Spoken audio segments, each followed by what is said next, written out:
Hello friends, welcome back to Robo Kids Young Engineers Club YouTube channel. तो आज की इस वीडियो में हम देखने वाले हैं कि हम हमारी नैनो रोबोटिक्स शील्ड से एक डीसी मोटर को किस तरीके से कंट्रोल करने वाले हैं।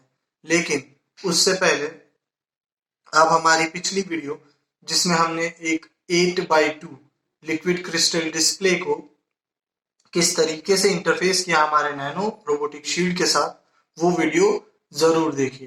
तो आज की इस वीडियो की शुरुआत करते हैं। आज हमारी इस वीडियो में हम इस मोटर को इस शील्ड की मदद से रोटेट करने वाले हैं। तो सबसे पहले देखते हैं कि मोटर क्या होती है और उसका इस्तेमाल हम हमारी रोबोटिक्स शील्ड के साथ किस तरीके से कर सकते हैं।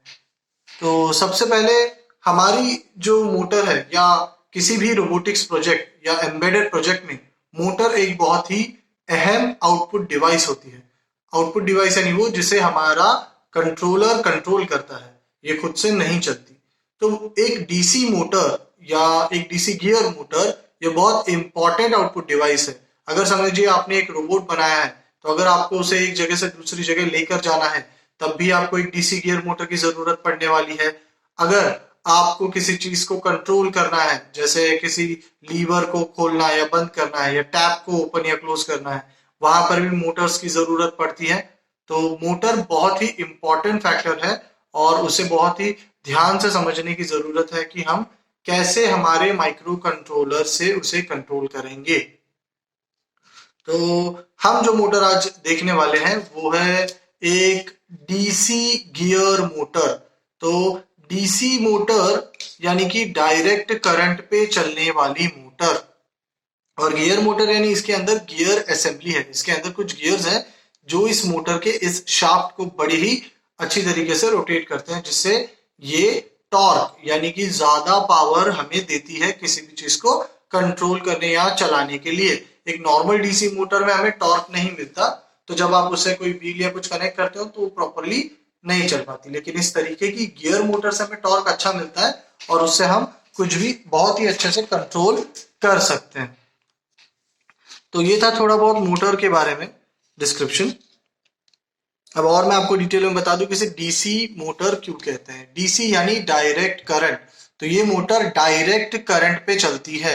अगर आप इसे अपने घर के 230 वोल्ट के नॉर्मल सॉकेट में डालेंगे तो ये मोटर नहीं चलेगी। ये मोटर वहां पर शॉर्ट हो जाएगी और ये आपको और मोटर को, मतलब दोनों को शॉक देगी। तो आप कभी भी इस तरीके की किसी भी मोटर को अपने घर के एसी सॉकेट में नहीं लगाएं।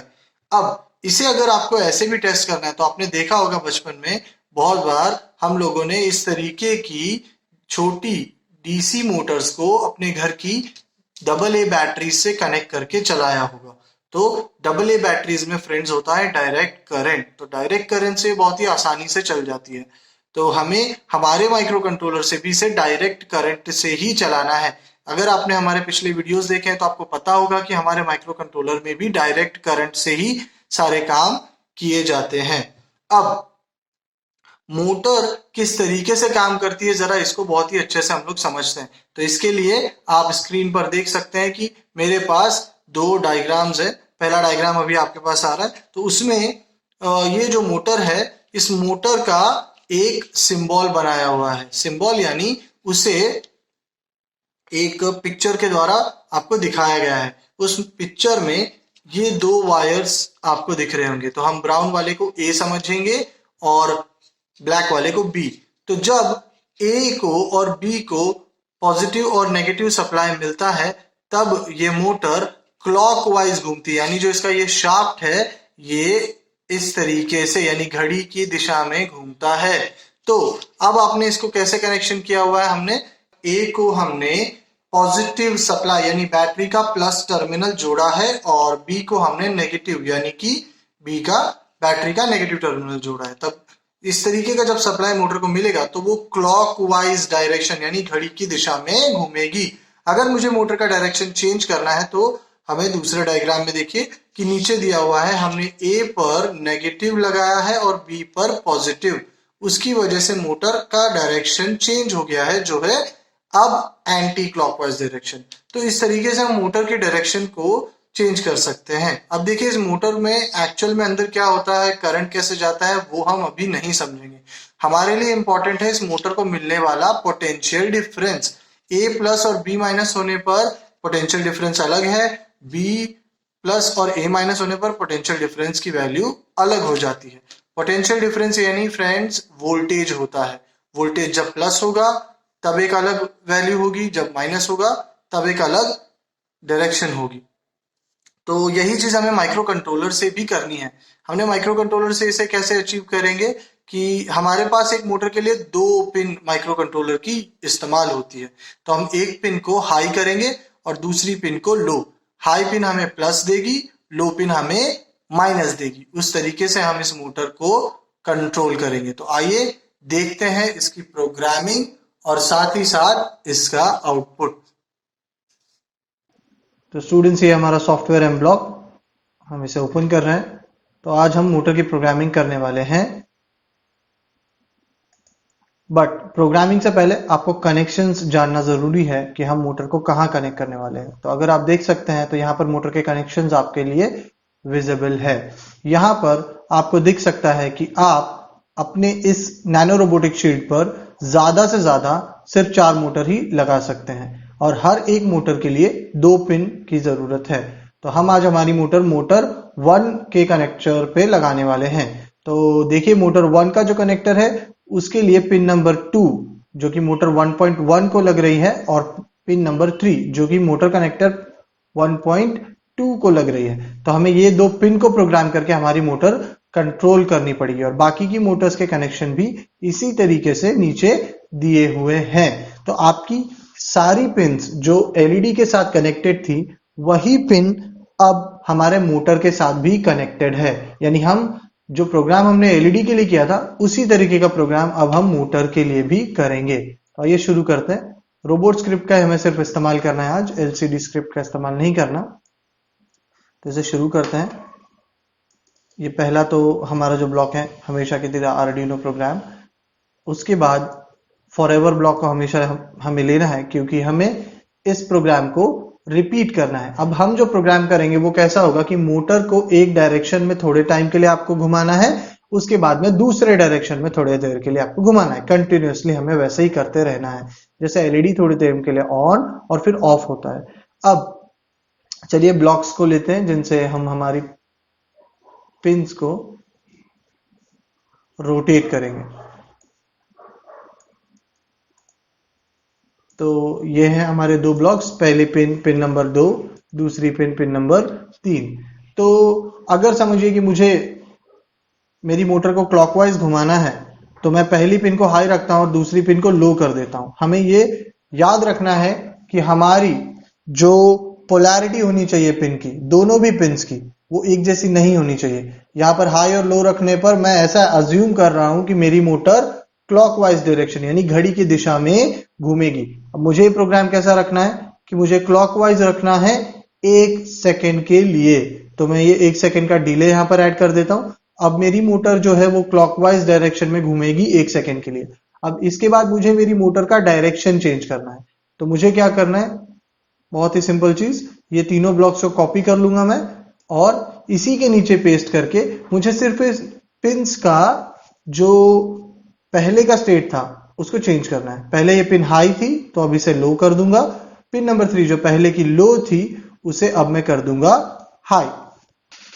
तो इस तरीके से हमारा प्रोग्राम जो है वो ऑलमोस्ट हो चुका है, लेकिन ये प्रोग्राम अगर आप ऐसे ही यूज करेंगे तो ये वर्क नहीं करेगा।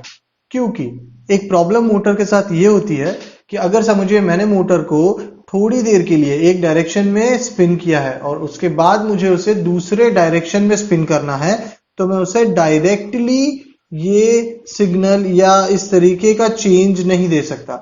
क्योंकि जब आप मोटर को स्पिन करते हैं तो हमारे सिग्नल देने के बाद अगर मैंने मेरा सिग्नल बंद कर दिया है उसके बाद भी मोटर थोड़ी देर के लिए अपने आप रोटेट होती है। जैसे हमारा फैन हम घर में बंद कर देते हैं उसके बाद भी फैन रोटेट होता है, ये एक्चुअल में होता है इनर्शिया की वजह से। और उस समय में जब मोटर बिना करंट के घूम रही होती है यानी उसका शाफ्ट घूम रहा होता है तब मोटर खुद करंट को जनरेट करती है, जिसे कहते हैं बैक ईएमएफ, थोड़ा वोल्टेज और करंट। अगर हम उस समय अपना वोल्टेज देंगे मोटर को तो ये दोनों वोल्टेज एक दूसरे से टकराएंगे और आपका बोर्ड डैमेज हो जाएगा।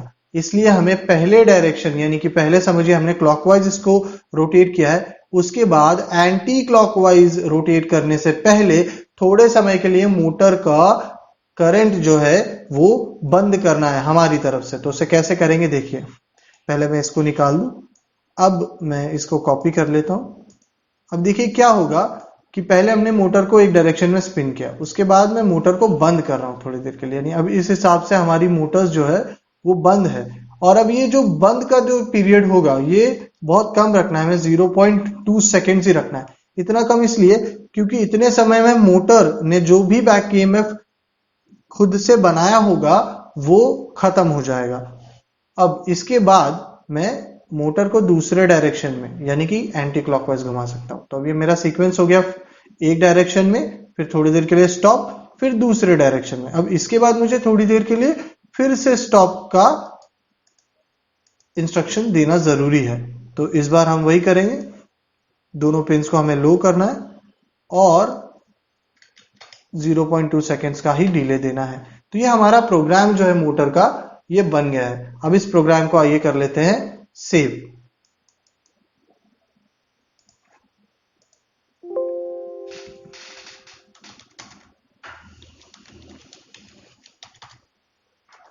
तो ये हमारा प्रोग्राम जो है वो हो गया है सेव।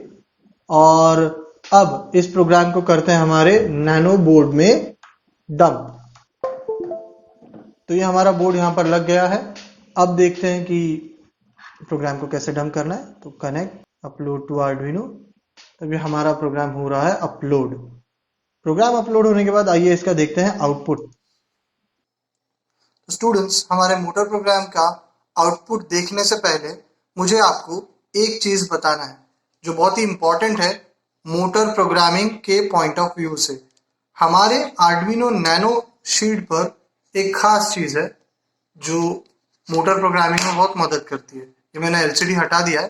तो जैसे हमने हमारे पिछले वीडियोस में देखा कि हमारा आर्डुइनो नैनो सिर्फ 5 वोल्ट पर वर्क करता है। तो हमारे प्रोग्राम के अनुसार वो 5 वोल्ट में ही आउटपुट देगा। लेकिन मैंने आपको पहले भी ये बताया था कि हमारी जो मोटर्स होती है उन्हें 5 वोल्ट से ज्यादा वोल्टेज की जरूरत होती है, यूजुअली 10 या 12 वोल्ट, और उन्हें करंट भी ज्यादा लगता है जो हमारा नैनो नहीं दे सकता। इसीलिए हमारे मोटर और हमारे नैनो इनके बीच में एक खास चीज है जिसका नाम है मोटर ड्राइवर आईसी। तो ये है हमारा मोटर ड्राइवर आईसी। तो ये जो आईसी है इसका काम है हमारे नैनो से 5 वोल्ट में सिग्नल को लेना और आगे हमारे मोटर को वही सिग्नल 12 वोल्ट में देना। तो ये यहां से कमजोर सिग्नल को, नैनो से कमजोर सिग्नल को एज एन इनपुट लेगा और आगे हमारे मोटर को 12 वोल्ट और ज्यादा करंट के साथ में देगा। याद रखिए फ्रेंड्स, ये सिर्फ एक ड्राइवर है, ये खुद से मोटर को नहीं चला सकता। जब नैनो इसे इनपुट देगा तभी ये मोटर को चलाएगा। तो इस आईसी में 12 वोल्ट इस एडाप्टर से डायरेक्टली जुड़ा हुआ होता है। जब नैनो 5 वोल्ट देगा तभी ये 12 वोल्ट को आगे इस्तेमाल करेगा। अब ऐसी जो एक आईसी होती है उसमें 2 मोटर को कंट्रोल करने की क्षमता होती है।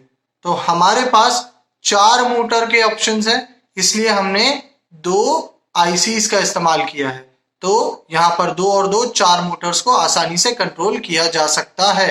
और एक और बात, आप इस तरीके की मोटर प्रोग्रामिंग को देखने से पहले अपने इन आईसीज के कनेक्शंस अच्छे से देख लीजिएगा, वरना कई बार होगा कि आप मोटर का प्रोग्राम प्रॉपर्ली डालेंगे लेकिन आपका आउटपुट नहीं आएगा। तो चलिए देखते हैं इसका आउटपुट। पहले लगा लेते हैं एलसीडी और अब लगाते हैं मोटर। तो यहां पर वही मोटर है, डीसी गियर मोटर, जो कि एक 2 पिन रिले मेट के साथ में है, जिसे मैं यहां पर लगा रहा हूं मोटर कनेक्टर 1 में, जिसके हमने प्रोग्राम किए हुए। अब मैं यूज करने वाला हूं एक 12 वोल्ट 1 एम्पियर का एडेप्टर। तो अब मैं इसे कनेक्ट करता हूं और देखते हैं इसका आउटपुट। तो जैसे आप देख सकते हैं ये क्लॉकवाइज और एंटी क्लॉकवाइज रोटेट हो रही है।